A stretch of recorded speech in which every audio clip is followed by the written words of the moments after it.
మెదక్ జిల్లా మాసాయిపేట మండల కేంద్రంలో నర్సాపూర్ ఎమ్మెల్యే సునీత లక్ష్మారెడ్డి, మాజీ ఎమ్మెల్యే మదన్ రెడ్డి, టీపీసీసీ రాష్ట్ర ప్రధాన కార్యదర్శి ఆవుల రాజిరెడ్డి పర్యటించారు. స్థానిక సాయిబాబా దేవాలయంలో ప్రత్యేక పూజలు నిర్వహించిన అనంతరం గ్రామంలో నూతనంగా నిర్మించిన సొసైటీ భవనాన్ని ప్రారంభించారు. అనంతరం గ్రామంలో నూతనంగా ఏర్పాటు చేసిన చాకలి ఐలమ్మ విగ్రహాన్ని ఆవిష్కరించారు. పార్టీలకు అతీతంగా నియోజకవర్గ అభివృద్ధికి కృషి చేసేందుకు ప్రతి ఒక్కరు ముందుకు రావాలని సందర్భంగా వారు పిలుపునిచ్చారు. ఈ కార్యక్రమంలో రాష్ట్ర టీపీసీసీ ప్రధాన కార్యదర్శి ఆవుల రాజిరెడ్డి, ఎంపీటీసీ కృష్ణారెడ్డి, ఎంపీపీ స్వరూప నరేందర్ రెడ్డి, జెడ్పీటీసీ రమేష్ గౌడ్ ఇతర కార్యకర్తలు పాల్గొన్నారు.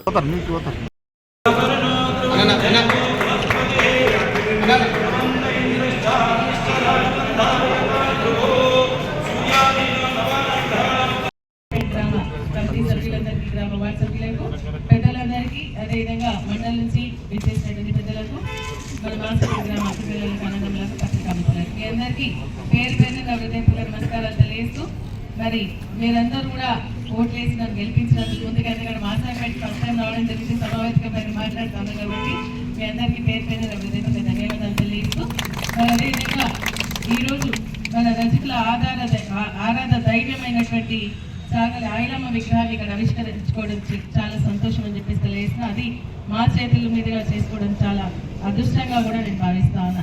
ఎందుకంటే ఇంతకుముందు అందరూ చెప్పినట్టుగా చాకలి ఐలమ్మ గారు మరొక తెలంగాణవాది, మరి వీరమాత, మరి అదేవిధంగా మరి మనకు భూములకు సంబంధించినటువంటి అనేక రకాలైనటువంటి సమస్యలు ఉంటుండే, పండించినటువంటి భూములు కానీ భూముల పైన మరి వచ్చినటువంటి ధాన్యం కానీ మొత్తం కూడా దోచుకున్నటువంటి సమయంలో మరి భూ పోరాటాలు చేసినటువంటి మరి రైతు విప్లవాన్ని తీసుకొచ్చినటువంటి ఒక వీర మాత అని చెప్పి కూడా నేను తెలియజేస్తా ఉన్నా.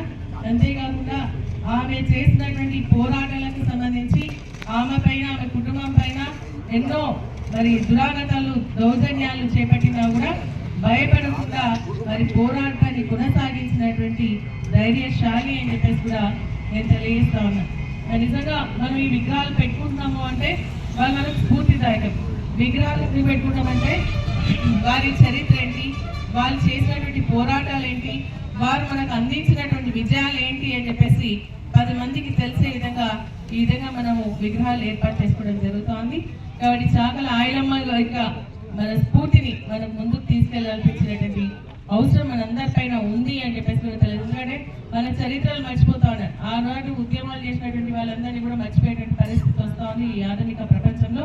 కాబట్టి ఇటువంటి విగ్రహాల ద్వారా మరి వారి యొక్క చరిత్ర మన తర్వాత తరం వారికి తెలిసే విధంగా ఉంటుంది అని చెప్పేసి తెలియజేస్తూ, ఇక్కడ మంచి సెంటర్లో మన ఐలమ్మ గారి విగ్రహాన్ని పెట్టుకోవడం చాలా సంతోషం. రజకులందరికీ కూడా నేను శుభాకాంక్షలు తెలియజేస్తూ మనస్ఫూర్తిగా అభినందనలు కూడా తెలియజేస్తా ఉన్నా. మరి అదేవిధంగా మీరు అడిగినటువంటి కొన్ని సమస్యలు, మీరు అంతకుముందు నర్సులు గారు కూడా చాలాసార్లు మాట్లాడడం జరిగింది. మరి ఇప్పుడు పెద్దలు కూడా మాట్లాడడం చెప్తా ఉన్నారు. 50 సంవత్సరాల పెన్షన్ అందరికి ఇచ్చినట్టుగా, అదేవిధంగా కుల వృత్తులకు సంబంధించి, అదేవిధంగా ఇన్సూరెన్స్ స్కీమ్ అడుగుతా ఉన్నారు. మాసాపేటకి సంబంధించి మరి మన గోపిగాడు కావాలని చెప్పేసి కూడా అడగడం జరుగుతుంది. వాటన్నిటి కోసం మేము ప్రయత్నం చేస్తామని చెప్పేసి కూడా ఈ సభాముఖంగా మీ అందరికీ కూడా మాటిస్తా ఉన్నాం. మరి అదేవిధంగా మనకి గత ప్రభుత్వంలో మన కేసీఆర్ గారి నాయకత్వంలో మన కరెంటు కూడా మీరు అన్నట్టుగా ఇప్పుడు లాండ్రీ మేము సెలెక్షన్ చేసుకుందాం అని చెప్పాను. మరిన్ని అప్డేట్స్ కోసం మా ఛానల్ని సబ్స్క్రైబ్ చేయండి.